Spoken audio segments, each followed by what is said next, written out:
Yeah. Okay. My name is Venerable Mahinda. I'm from Jethavanarami Buddhist Monastery in Sri Lanka. Before I got into rope, I worked as a postdoctoral research fellow at Australian National University, and I did my PhD in biochemistry in Australian National University. And then I entered. I after completing the PhD, I worked as a postdoctoral research fellow for 3 years. And throughout this time, I was listening to Buddhist teachings from different teachers. And then I found a teacher that who can show me who am I, and what is the science of the mind, and what is the purpose of life as a human being. And because of that, I went to that monastery that where all the people lived in, and then I become a monk. And my late time wife and we both went there, so we both got ordained. That's my story. Yeah, that's an interesting question.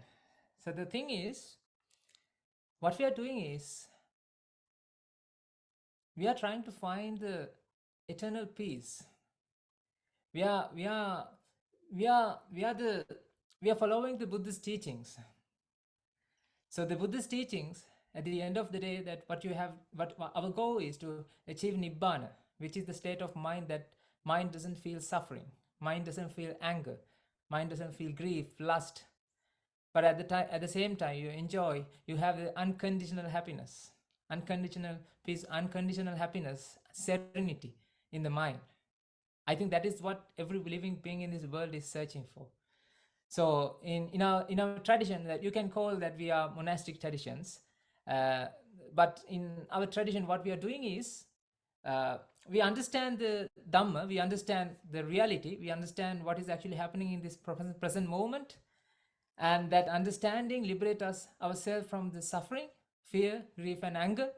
So we contemplate about that understanding each and every moment. So basically, to when you say that the contemplative practices that we do, actually, there are five forms of meditation that Buddha has introduced to the humanity. That is the preaching, that is what we are doing now, and listening, that is what you are doing now, and contemplating, that is reflecting on the past, that events, and why I have done that, and you are now aware about what happened at that moment.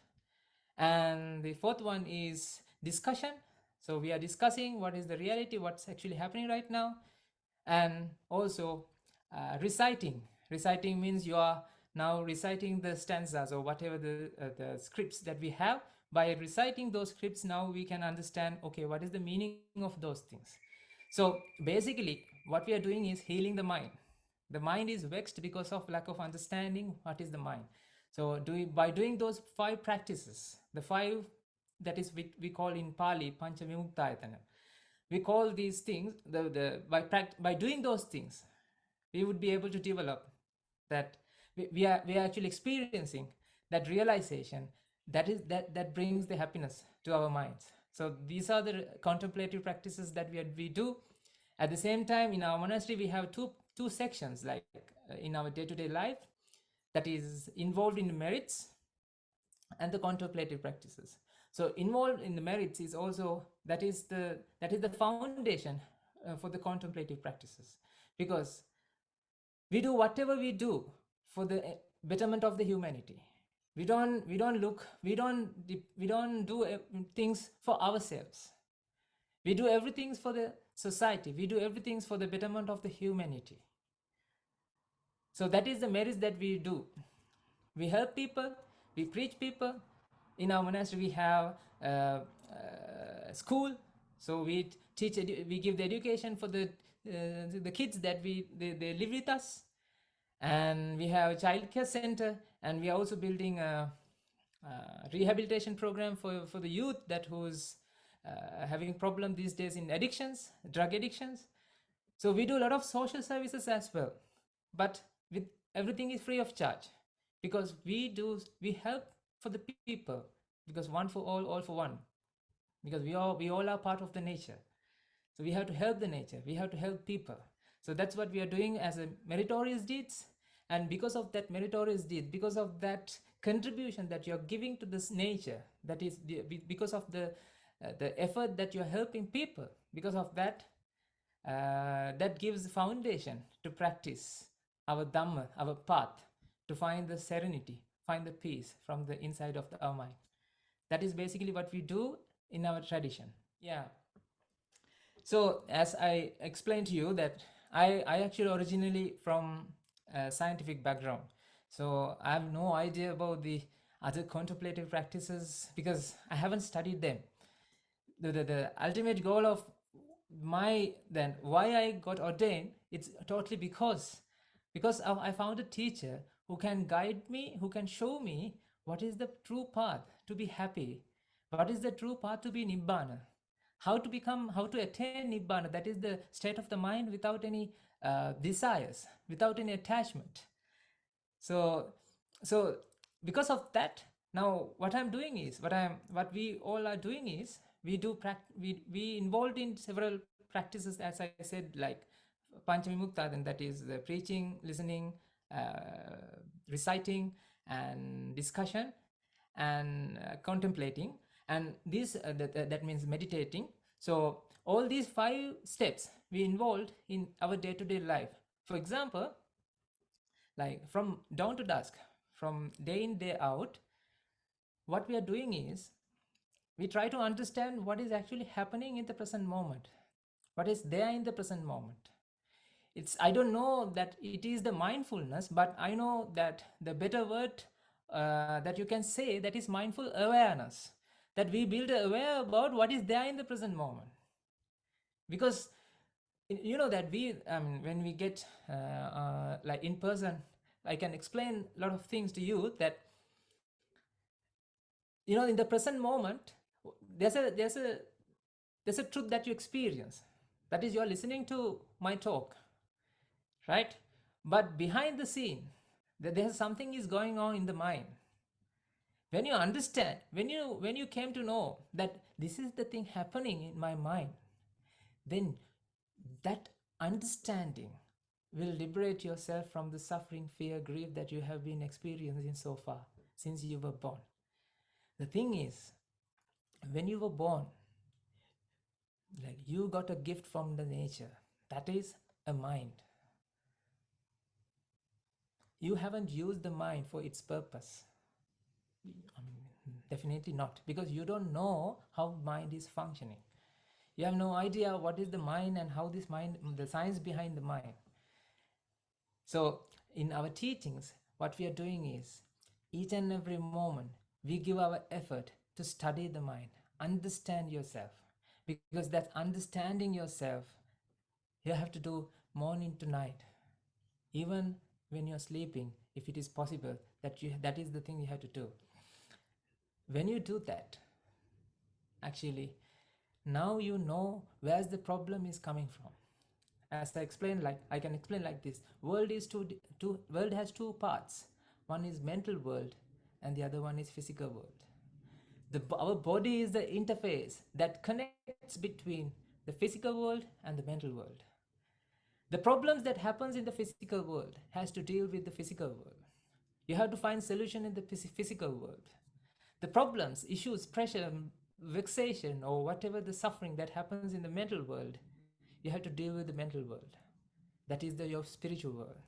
If you can understand what is this spiritual, what is this mental world is, then you know how to answer that problem. It's like you have a car and the car is now broken, and what do?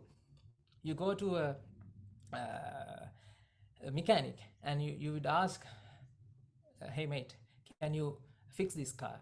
Then what he does, he actually inspect, he diagnose where the problem is. He is not diagnosing somewhere else outside the car to find the problem. He's always checking the inside the car, because he knows the problem is coming from the inside. When he diagnosed the car inside, and when he found the problem, when he found the root cause of the problem, so that is it. That is the problem. So when he found that this is the problem, that is the answer as well. So what you have to do is, throughout your life.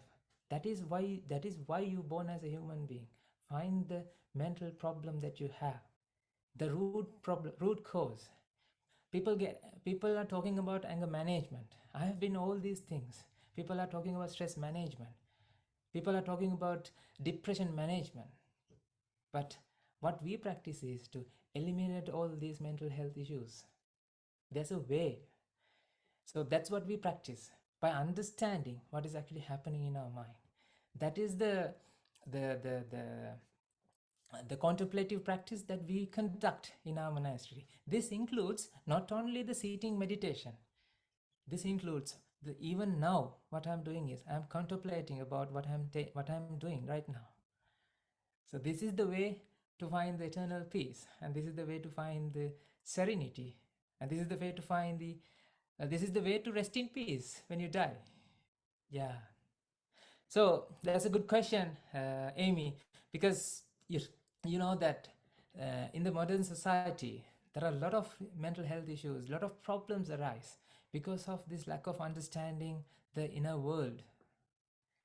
What we do always, when you face a problem, you always point your finger towards the outside.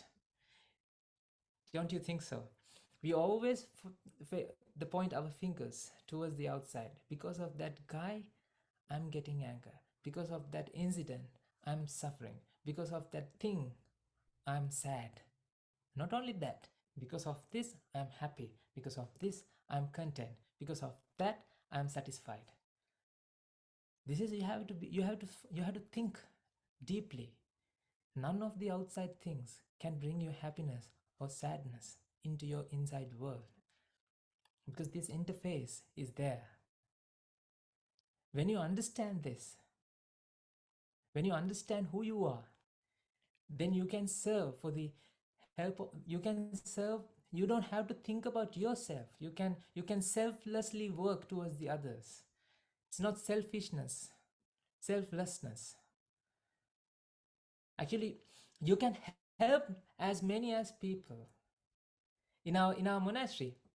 Like in our daily routines, like what we do is from morning to night we work for others, all for one, one for all. Like we do more than 600 sermons, I think, per week, because there are a lot of people. There are a lot of in our monastery we have 700 people reside in our like they reside in our monastery.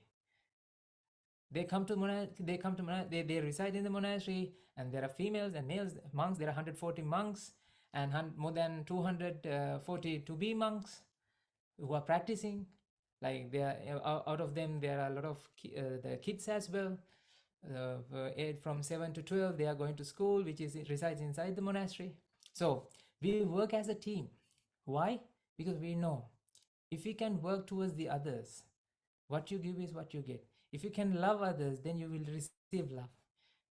If you can spread the happiness towards the outside, towards the entire humanity, then you will be happy. So inside our monastery, what we do is, like, in from morning to night we work for others. Because of that is the solution for the social injustice and all these things happening, the other problems happening in the society, because people are busy with finding like achieving fulfilling their desires. Because people are the, the, the, in a race to fulfill their desires. They don't have time to think about others. You always think about your people, your mother, your father, your friend, and your uncle, your aunt. I'm not insulting, but we do, right? That's why I'm saying, like, in our case, we even don't live because of ourselves. We live for others. We don't eat for ourselves. We eat for our others. That is the practice that we do. And because of that, we help others and they help us. And one for all for one concept. And I think I am from the modern world, and I because back in days I have all these issues, like lot of problems, but because of the Dhamma, because of the teachings, now I was able to find ultimate solution for all the mental health issues, all the issues that in the society. That's why I'm saying, like, what we do as a team in the monastery is to help heal the world. Social injustice is there because of the selfishness. Because of that, you are thinking about yourself. When you think about when you can look after all, when your heart is like, your heart is, how big is your heart? Your heart, you have a smaller heart, right? But when you start finding out yourself, your heart grows bigger. Then you can bear all the people in the society. You can feel them, and that is the practice we do. Because of that, that is actually, there are a lot of devotees in our monastery who follow this, follow our teacher's path, and because of that, they found the serenity within themselves, and because of that, they do a lot to the society. And there are a lot of companies, because of our mindful awareness programs and the trainings that we do free of charge. A lot of productive, because as a monastery we do a lot of projects for the society. It's like, it's not like we are doing only meditation, like seating meditation. Even building a house to accommodate a person who wants to be with us as a monk, that is also a meditation. So that's the way to help people. That's the way to heal the hearts. That's the way to heal minds. When you have that understanding about the mind, when you have that, what is actually happening right at this moment, this cause and effect nature of the world, then you would be able to help all the humanity without your desire, without any desires. Then you are not busy with your desires. When you understand that attachment is the problem, your mental attachment is the problem to your problem to your suffering, then you don't point your fingers towards the outside. As a result, you can help as many as people. That is the way to heal the society. Oh, yes. I mean, you can call me as a some example, because when I was in Australia, like, I lived in Australia, and I went to practice this Dhamma, and then I came back because I want to help people, because I know I want to help my people, because I'm Australian. I know I want to help my people. That's why I came back, because I am a good example. I had a lot of addictions. I had a lot of stress and anxiety during when I was doing a PhD. You know that, like, as a university, that whenever when students are doing involved in these academic activities, they do feel a lot of stress and anxiety. They do feel pressure, mental pressure, because of the depression. Their productivity goes down. As a team, as a research team, I remember in our Australian National University, in our team, when people are less productive because of the depression, because of the stress, it affects the whole team as well. So that's I am the example.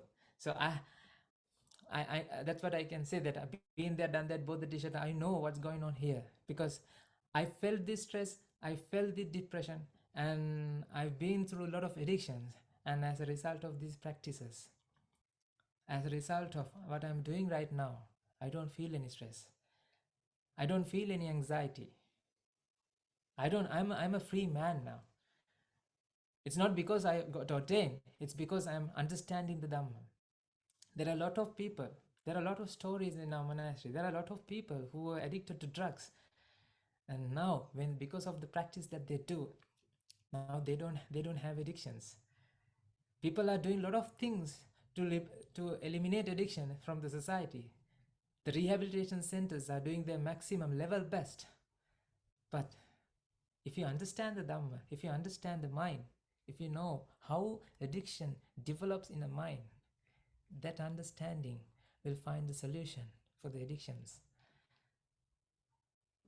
That's why throughout, like in our monastery, you will hear a lot of similar stories. There are a lot of people who have gone to the pinnacle of their careers, like me. And in our monastery, there are a lot of educated people. Like in our my teachers, they are from UK.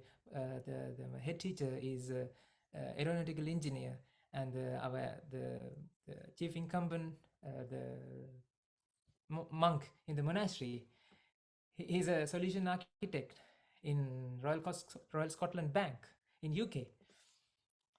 So these educated people came here because we found ultimate essence of understanding.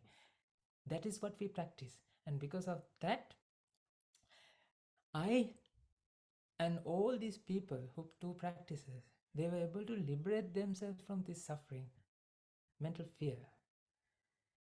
If you don't fear, if you don't feel the fear, then your potential become you can work to the you can work fingers to the bone. You can work you can give level you can give your level best to the things that you do. It's that is the secret behind this. That is the secret behind this science. I'm really glad that the University of Melbourne giving me this opportunity, because I am from similar background. If you see me as a Buddhist monk, I'm not a Buddhist monk. You can call me as a scientist in a robe, because we are scientists. We are scientists in mind. I don't. I mean, I'm not a religious person. Back then as well, I interested in science. I wanted to know what is happening in the world. So do the same thing I'm doing right now. My final ask of you is, you can study a lot of things. You can be a scholar of understanding different contemplative practices. You will know everything. You will study a lot of, you can study religions. You can study different philosophies.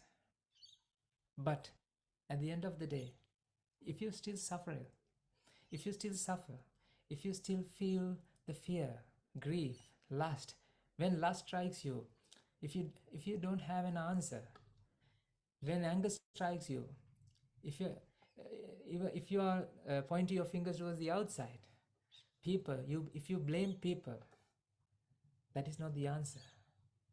That is barking up the wrong tree. If you have these questions, then what is the point of studying the research? What is the point of doing all these things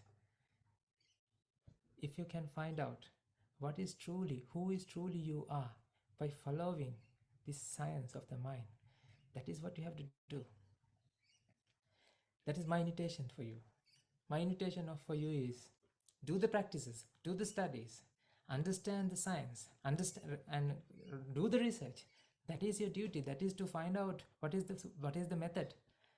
But at the end of the day, apply these techniques to your lab of your life experiences. That is your lab of life.